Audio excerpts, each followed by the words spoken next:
Di episode sebelumnya, Hatice mengerang akan melahirkan, dan di sini kita melihat bahwa Hatice telah melahirkan anaknya.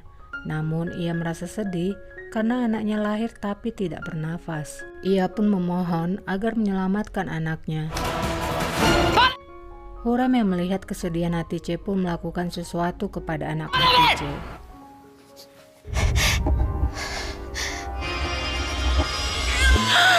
Hingga akhirnya anak Hatice pun menangis dan berhasil diselamatkan. Meskipun kita tahu sebelumnya Hurrem diperlakukan dengan buruk, di mana Hatice menghinanya sebagai budak dan Ibrahim juga membunuh kekasihnya Leo, Hurrem tetap memiliki cinta untuk keluarganya. Hatice mengeluarkan tangannya kepada Hurrem sambil menggendong anaknya. Hatice sangat berterima kasih kepada Hurrem dan akan mengabulkan apapun permintaan Hurrem. Namun Hurrem hanya mengatakan bahwa ia menginginkan kebahagiaan Hatice. Ibrahim hanya bisa memandangi apa yang dilakukan Hatice kepada Hurrem. Sementara di sisi lain, Baginda Raja sudah berada di depan Isabel yang saat itu terduduk akibat terguling. Nyatanya Isabel tidak bisa melarikan diri. Raja pun membantu Isabel untuk bangkit. Raja lalu membawa Isabel kembali ke rumah perburuan.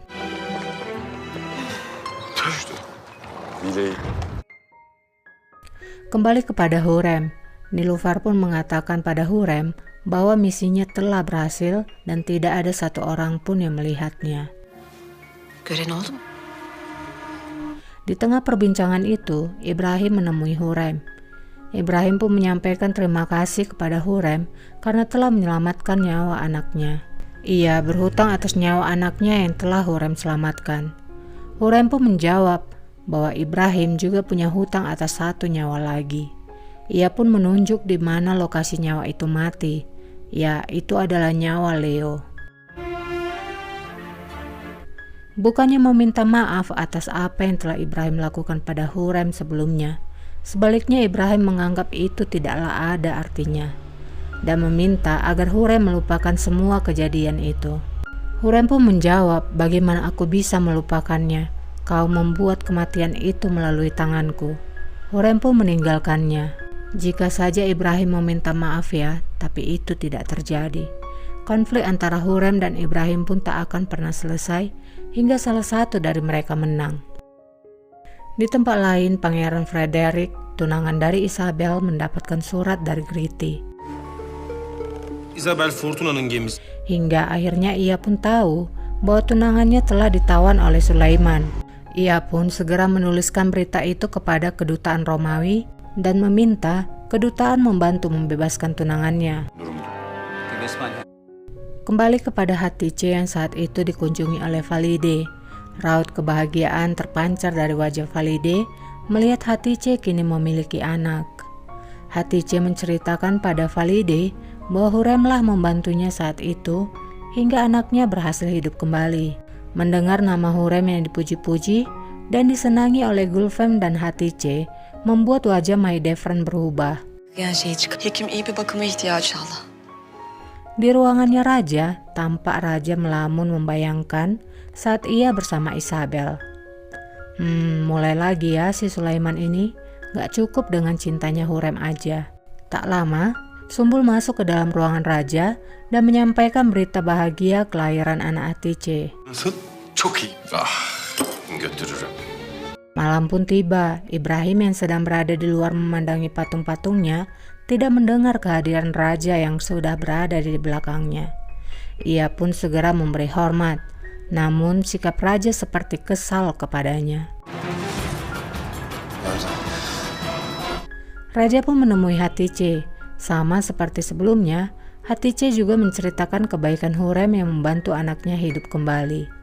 Raja pun mendengarkannya dan meminta agar Hatice juga menjaga kesehatannya demi bayinya. Hatice dan Ibrahim juga meminta agar raja memberikan nama buat anak mereka karena itu adalah kehormatan bagi mereka. Sehingga raja pun memberikan nama Mehmet.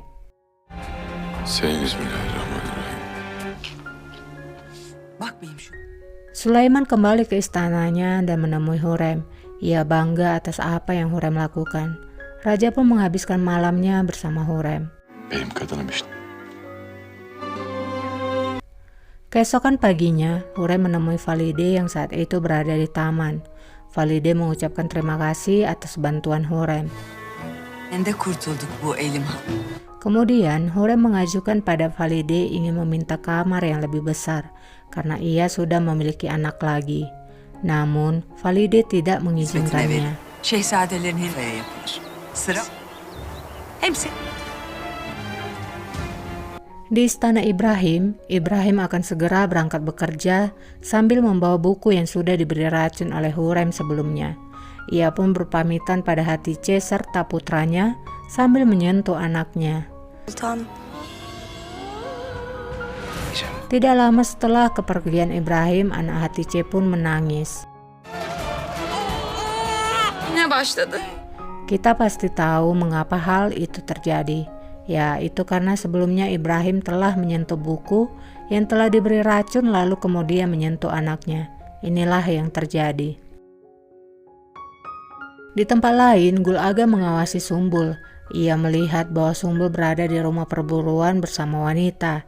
Ia berpikir bahwa Sumbul bersenang-senang dengan para wanita. Pangeran Frederick pun mendapatkan balasan dari kedutaan, di mana ia disuruh menunggu karena kedutaan akan melakukan negosiasi ke kerajaan Ottoman terlebih dahulu.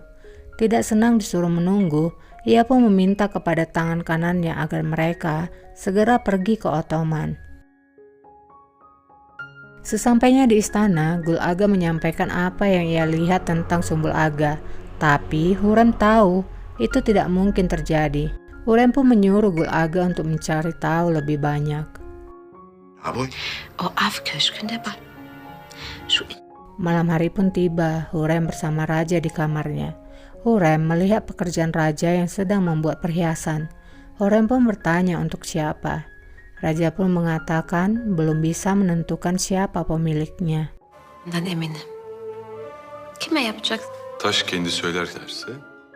Keesokannya, Gul Aga pun melancarkan aksinya. Ia mengintip bahwa di sana ada dua wanita yang sedang bersantai. Ia berpura-pura mengantar makanan dan menanyakan kepada prajurit yang sedang berjaga. Siapa kedua wanita itu? Penjaga pun menjawab ia tidak tahu, tapi menjelaskan bahwa wanita itu memiliki bahasa yang berbeda sehingga mereka adalah orang asing yang ditempatkan di sana. Dan Ibrahimlah yang selalu memperhatikan dan menjaga mereka. Setelah mendengar penjelasan prajurit itu, ia pun berpesan sambil mengancam untuk tidak mengatakan kepada siapapun bahwa ia datang ke sana. Prajurit pun mengangguk. Hadi yürü. Grete menemui Ibrahim dan mengatakan bahwa utusan kedutaan dari Romawi telah sampai, di mana kedatangan mereka adalah untuk membebaskan Putri Isabel. Mendengar perkataan Grete, Ibrahim bertanya bagaimana mereka bisa tahu kalau putri bersama kami. Grete pun tak mau mengambil resiko. Ia berbohong pada Ibrahim bahwa mereka tahu melalui para perompak yang menculik putri sebelumnya. Ibrahim pun akhirnya mempersilahkan mereka untuk masuk. Sementara di rumah perburuan, seorang pria memberi isyarat untuk mengambil surat dari dirinya. Isabel yang melihatnya pun bersandiwara agar mengalihkan perhatian. Ternyata surat itu adalah surat dari Pangeran Frederick yang mengatakan akan membebaskan Putri Isabel. Tentu saja itu membuat Putri merasa senang. Geliyor. Kembali lagi ke istana. Di sana ada Ibrahim, sementara raja bersembunyi di balik dinding yang berlubang. Kedutaan pun mengajukan pembebasan terhadap Putri Isabel dan akan mengganti kerugian emas yang telah mereka atau kerajaan Ottoman habiskan untuk menebus putri, dan apapun permintaan dari kerajaan Ottoman akan mereka kabulkan. Ibrahim pun melihat ke arah raja, dan raja pun tidak menyetujui pembebasan itu, dan Ibrahim pun juga menolak pembebasan itu. Gak ngerti lah ya kan dengan si Sulaiman ini, semua perempuan mau ditidurinya. Memang raja gatal. Olursa haberiniz görüşme bitmiştir. Demedi bile. kembali lagi ke Gul Aga. Ia pun menyampaikan informasi yang ia dapat kepada Hurrem. Dan tentu aja Gul Aga pun mendapatkan hadiah koin emas dari berita itu. Hurrem pun segera menuju istana Ibrahim untuk mengatakan info yang ia dapat dari Gul Aga. Saat di sana, Hurrem melihat buku Ibrahim tergeletak di meja. Dan itu membuatnya khawatir kalau seseorang akan menyentuh buku lalu kemudian memegang si bayi. Sehingga ia pun dengan spontan mengatakan bahwa setiap orang yang memegang bayi harus mencuci tangannya terlebih dahulu. Kita tahu bahwa Hurrem menyayangi bayi itu meskipun ia tahu Ibrahim tidak menyayangi anaknya. Selepas itu Hurrem pun memberitahukan tentang kelakuan Ibrahim di rumah perburuan kepada Hatice. Tentulah Hatice menjadi shock dan tidak menyangka kalau Ibrahim akan tega mengkhianatinya.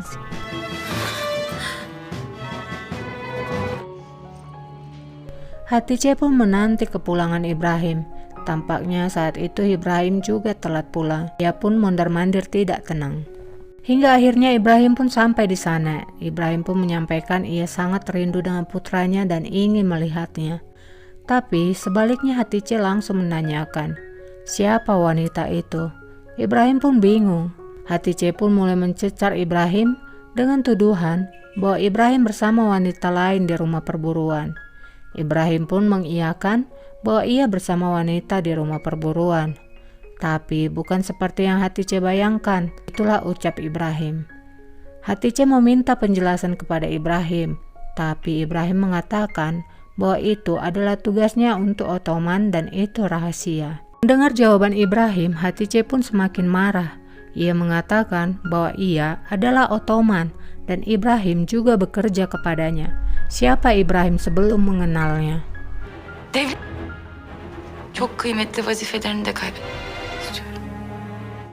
Mendengarkan kesombongan Hatice, maka Ibrahim pun mengatakan bahwa wanita itu adalah tawanan dan Baginda menugasinya untuk menjaganya di rumah perburuan. Dia bisa menanyai Baginda. Hatice pun terdiam. Ia pun menemui Ibrahim yang memandangi bayinya yang tertidur. Hatice meminta maaf pada Ibrahim atas kata-katanya. Ia juga mengatakan bahwa info itu dari Hurrem. Nah lo, Hatice malah nyalain Hurrem nih. Sebenarnya bisa aja Hatice mengontrol emosi dan bertanya baik-baik atau menyelidiki terlebih dahulu. Tapi karena merasa ia putri, jadi ya gitu, karena ngerasa punya kuasa, emosi aja yang dipakai. Ini tuh kan sama kayak kehidupan kita sehari-hari ya. Contohnya gini nih, kita punya teman, dan teman kita bilang, pacarmu atau pasanganmu selingkuh kemarin. Aku lihat dia sama wanita lain. Ya kan niat teman kita itu baik ngasih tahu. Terlepas kitanya mau percaya atau selidiki dulu. Ini malah emosi, apalagi suami baru sampai rumah dan capek. Bukan disambut malah direpetin. Itu pelajaran juga buat kita ya guys. Kudu pinter pakai logika, jangan emosi doang yang dipakai. Oke lah, kita balik ke cerita. Ibrahim pun menyampaikan kepada Hatice bahwa ia ditugaskan kembali berperang oleh Baginda. Mendengarkan itu, Hatice tidak terima karena semasa kehamilannya pun ia ditinggalkan oleh Ibrahim, dan saat ia punya anak, ia juga merasakan demikian. Tapi Ibrahim menenangkannya dan berjanji akan kembali.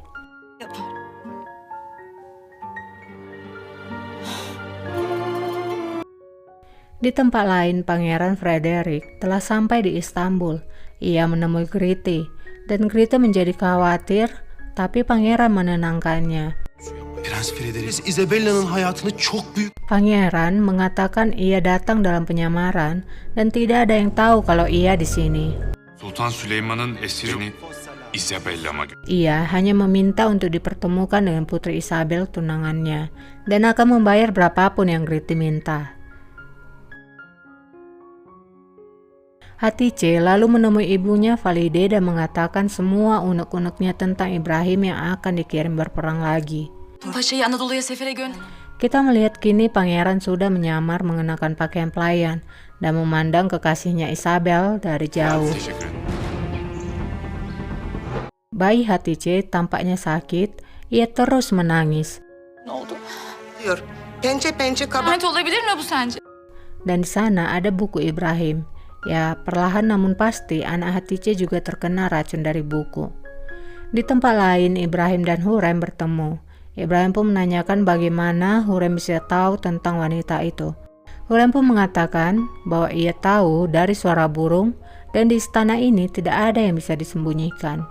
Lalu Ibrahim mengatakan, jangan terlalu mengikuti burung karena aku bisa mematahkan dan melepaskan kepala burung itu. Ibrahim mengancam Hurem bahwa ia dan kehidupan anaknya berada di tangannya. Hurem pun menantang bagaimana Ibrahim akan melakukannya. Leo sudah mati, kata Hurem. Ibrahim pun menjawab, apa kamu yakin Leo tidak meninggalkan apapun sebagai bukti? Ya, semakin sengit aja nih perselisihan antara Hurem dan Ibrahim ya. Ibrahim gak ingat bahwa anaknya baru aja diselamati Hurem. Malah sekarang ia mengancam nyawa Hurem dan anak-anaknya. Gak tahu terima kasih. Sementara di sisi lain, Valide menyampaikan apa yang dikeluhkan oleh Hatice. Dan menurut Valide, itu adalah hal yang wajar. Raja bisa menyuruh siapapun menggantikan Ibrahim. Tapi Raja tetap dengan keputusannya. Hingga Valide pun mengatakan bahwa kini ia melihat kesombongan dari Sulaiman. Mata yang sama persis seperti kejamnya ayahnya dulu, yaitu Sultan Selim Khan. Bundan sonra yapabileceklerinden Bersambung. Buat yang suka dengan kelanjutan ceritanya, bisa dong di subscribe dulu supaya setiap aku upload video terbaru kalian dapat notifikasinya. Juga aku senang jika kalian berkomentar di kolom komentar ya, buat aku tambah semangat saat membacanya. Makasih udah nonton, makasih udah subscribe. Sampai jumpa, bye.